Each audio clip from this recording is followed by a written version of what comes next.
Բարև ձեզ հարգելի ակնթիներ, հայրենիք լրատվական կենտրոնեն գահաղորդենք լուրերը։ Խորհրդարանական ընտրություններ են 3 ամիս առաջ, Նիկոլ Փաշինյան եւ Աննա Հակոբյան ներկայացուցին երկու բեմադրություններ, բայց նախ Նիկոլ Փաշինյանի մասին, որ որոշեց թոշակառուներուն թոշակները 10,000 դրամով բարձրացնել 1 ապրիլյան սկսյալ։ Փաշինյան 2 ամիս առաջ մերժած էր թոշակները բարձրացնել, հարց տալով, որ թոշակառուները այդ 10,000 դրամով ինչ պիտի ինեն։ Նույնիսկ թոշակառուներուն խորհուրդ տված էր արևդրական փոքր ձեռնարկություններ սկսել, որբեսի բարելավեն իրենց ապրուստը։ Իսկ հիմա մորնալով 2 ամիս առաջ կատարած իր հայտարարությունները Փաշինյան թոշակները բարձրացնելու որոշումը պայմանավորեց տնտեսական աճով, որ արձանագրված է Հայաստանի մեջ։ Սակայն հարցը այն է, թե տնտեսական այս աճին մասին տեղյակ չէր 2 ամիս առաջ։ Խորհրդարանական ընտրություններուն նախօրյակին թոշակները բարձրացնելու Փաշինյանի որոշումը նախընտրական գաշարք համարելու հիմքեր գոյություն ունին։ Ըստ տնտեսագետներու թոշակներու բարձրացում դարեգան բյուջեին մեջ գոյություն չունի, ինչ որ կնշանակե թե բանջված գումարը գոյացնելու խնդիր կա, որում մասին կառավարությունը ոչ մեկ բացատրություն կտա։ Ուրեմն խորհրդարանական ընտրություններն 3 ամիս առաջ Փաշինյաններու դատարկությունը նոր արարմ ունեցավ, երբ Աննա Հակոբյան հայտարարեց, որ կբաժնվի Նիկոլ Փաշինյանեն եւ կառավարական առանձնատունեն գեհերանա վարձակալած բնակարանի մեջ ապրելու համար։ Աննա Հակոբյանի այս որոշումը շատ շատերու կողմէ համարվեցավ, եթե ոչ տարօրինակ, քեթ արդասովոր քայլը, որ գրնա նախընտրական բավական բարդ ծրագրիմը արդյունքը լալ կբեականներուն իշխանությունը վերարտադրելու նպատակով։ Բաժանման այս անհետեթի թատրոնին երկրորդ գլխավոր դերակատարը նույն ինքը Նիկոլ Փաշինյան գարչ գրառմամբ ներողություն խնդրեց Աննա Հակոբյանեն, նշելով, որ հարկանքով կվերապերի անոր որոշման։ Ըստ Հայաստանի նախագահ Վահագն Խաչատուրեանի, սպյուրքը պետք չէ դառնա պատմական հիշողության քերի եւ չգդրվի իրականութենեն։ Հունական հեղինակավոր մանիֆեստը բարբերականին տված իր հարցազրույցի մեջ Խաչատուրեան նշեց, որ սպյուրքյան տարբեր համայնքներու հետ հանդիպումներու ընթացքին սկացած է հասկացողություն Երևանի իշխանություններուն քաղաքականության նկատմամբ, երբ ներկայացուցած է Հայաստանի տնտեսական եւ քաղաքական իրավիճակները։ Ադրբեջանի նախագահ Իլհամ Ալիև պիտի չմասնակցի 4 մայիսին Երևանի մեջ կայանալիք Եվրոպական քաղաքական համայնքի վեհաժողովին, հաստատեց արտաքին գործոս նախարար Ջեյհուն Բայրամով։ Հայաստանի արտաքին գործոս նախարար Արարատ Միրզոյան անցյալ տարի հայտնած էր, որ Թուրքիա եւ Ադրբեջանի նախագահները հրավիրված են վեհաժողովին։ Իսկ ազգային ժողովի նախագահ Ալեն Սիմոնյան հայտարարած էր, որ Երևանի իշխանությունները գագնգալեն Էրդողանի եւ Ալիևի Հայաստան ժամանումը։ Սակայն ահա Ալիևի մասնակցությունը կբացառվի, իսկ Էրդողան դակավին անորոշ կցկե իր մասնակցության հարցը։ Ժնևի մեջ կայացավ Հայաստանի եւ Ադրբեջանի արտաքին գործոս նախարարներու տեղակալներ Ռոբերտ Ապիսողոմոնյանի եւ Էլնուր Մամեդովի հանդիպումը, որուն ընթացքին քննարկման առարկա դարձան տարբեր հարթակներու եւ միջազգային կազմակերպություններու մեջ Հայաստանի եւ Ադրբեջանի միջեւ վստահության ամրապնդման կարելիությունները եւ հերանեկարները։ Հանդիպումը կայացավ Մագի մարդու իրավունքներու խորհրդի 61-րդ նստաշրջանի ծիրի մեջ։ Ընթարաչելով արտաքին գործոս նախարար Արարատ Միրզոյանի դիմումնամակին Եվրոպական միությունը կպատրաստվի քբեական իշխանություններուն օգնության հասնելու հունիսին կայանալիք խորհրդարանական ընտրություններուն ընթացքին ռուսական դարաբնույթ միջամտություններուն դեմ պայքարելու համար։ Ճիշտ այնպես, ինչպես օժանդակություն տրամադրված էր Մոլդովայի։ Միրզոյան 13 փետրվարին հղած է նամակը, խնդրելով արագ հագաստելության խումբ արակել Հայաստան խորհրդարանական ընտրություններուն գաբակցաբար, այսպես կոչված ռուսական դարապունույթ միջամտություններու եւ աբադերեգատվության թեմ բայկարելու համար։ Երևանի իշխանությունները գխորին, որ Ռուսիային պիտի տարածվի աբադերեգատվություն ընկերային հաղորդակցության ցանցերու միջոցով։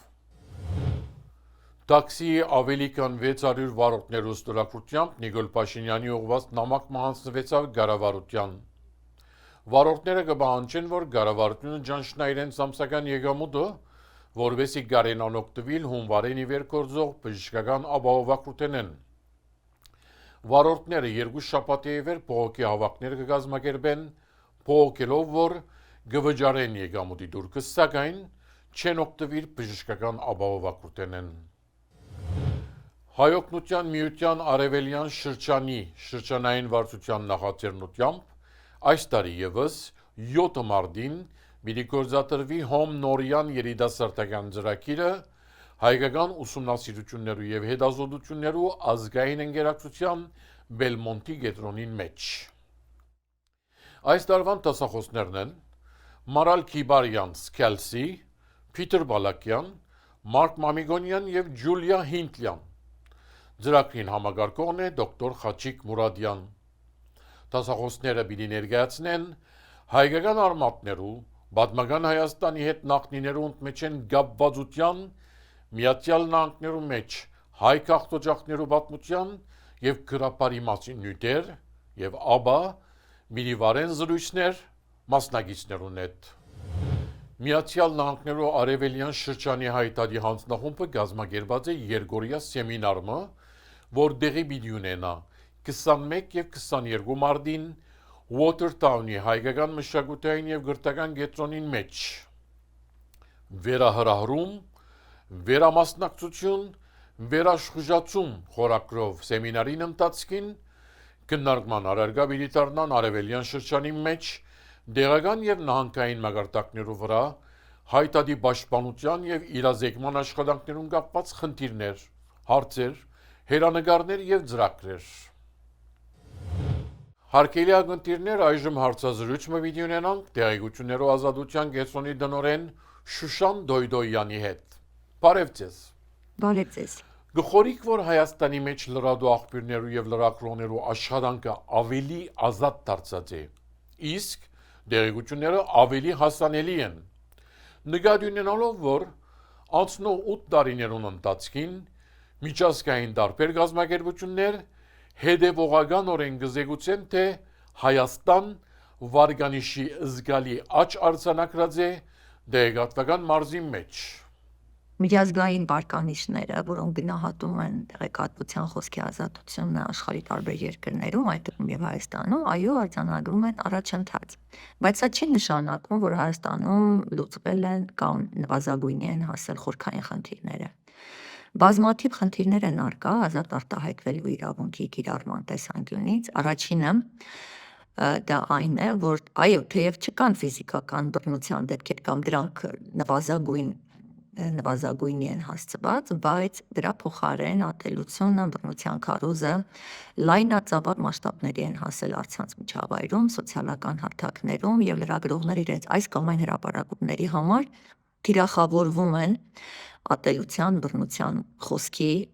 թիրախ են դառնում այս կամ այն հանրային խմբերի անհատների կողմից։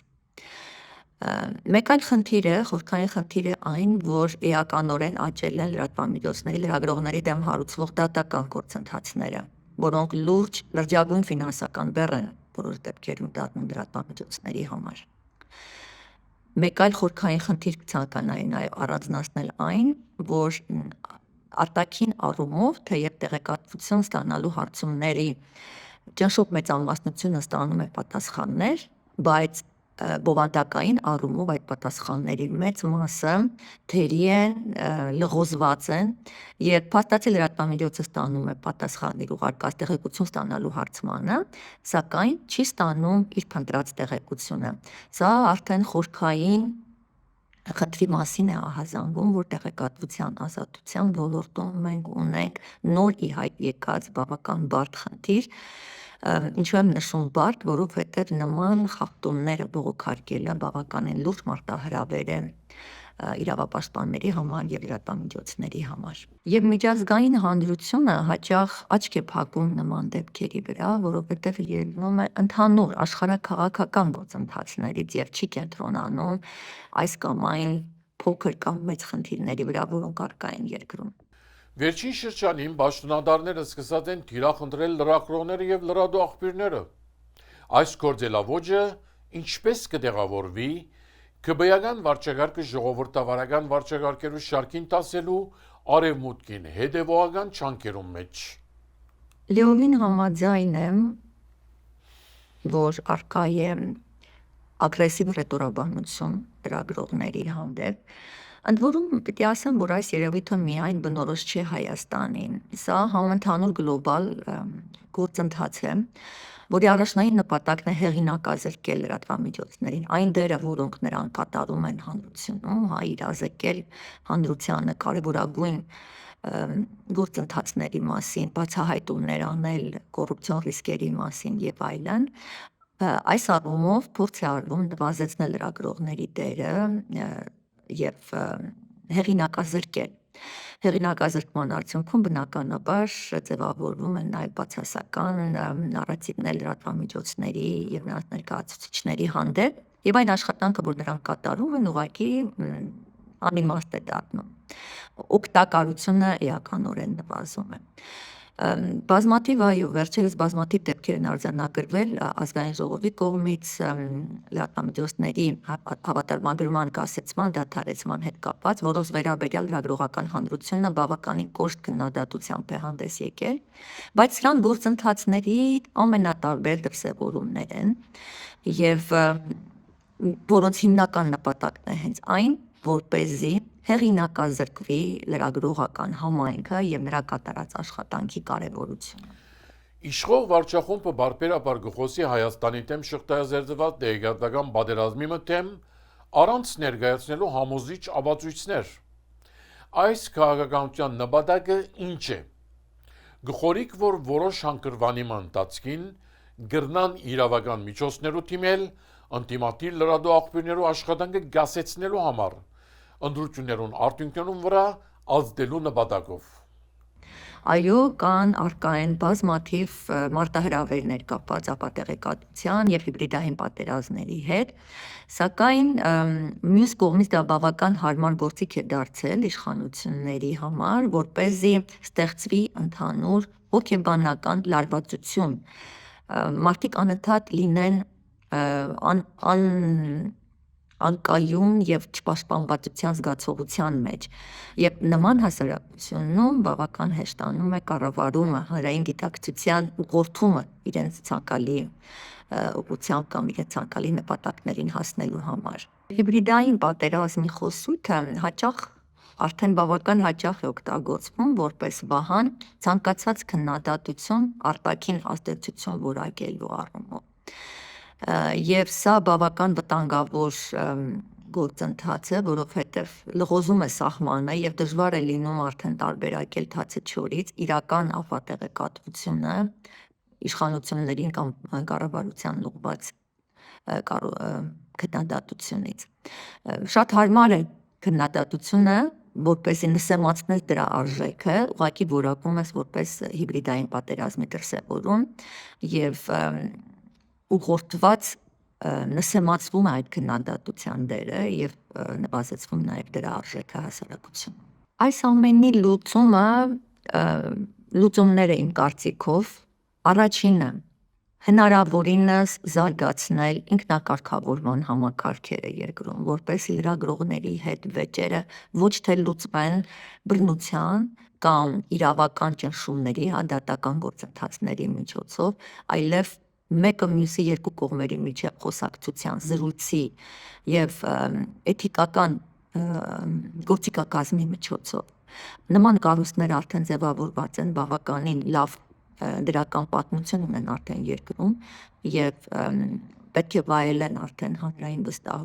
վստահությունը, որպեսզի լիարժեքորեն կատարեն իրենց գործառույթները։ Երկրորդ խնդիրը պրոակտիվ թափանցիկությունն է, այս մասին մենք վերջին տարիներին շատ ակտիվ ենք խոսում, որովհետև առանց պրոակտիվ թափանցիկության այս պետության կողմից սեփական նախաձեռնությամբ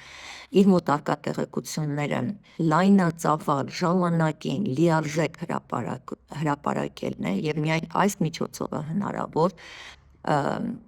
դիմակայել ապա տեղեկատվության հոսքերին կամ հարձակումներին։ Եվ ընդհանուր հանրության մեդիագրագիտության բարձրացումը։ Այս առումով բավականին աշխատանք տարվում է, բայց այս աշխատանքի գերակշիռ մասը իրականացնում է քաղաքացիական հասարակությունը, մինչդեռ պետության կողմից իրականացվող քայլերը շատ ցաքուցրիվ են, անկազմակերպ, ֆրագմենտալ, հետևաբար այն արդյունքը, որ մենք տեսնում ենք, չի կարող բավարար լինել։ Հարկ էլիագնդիրներ, այսպիսով մեր լրատվությունը կհասնի իր ավարտին։ Հետևեցեք Հայրենիք լրատվական կենտրոնին տարբեր հաղորդումներուն, իրազեկ դառնալու համար նորագույն տեղեկություններուն եւ այլ հետաքրքրական նյութերու։ Ցտեսություն։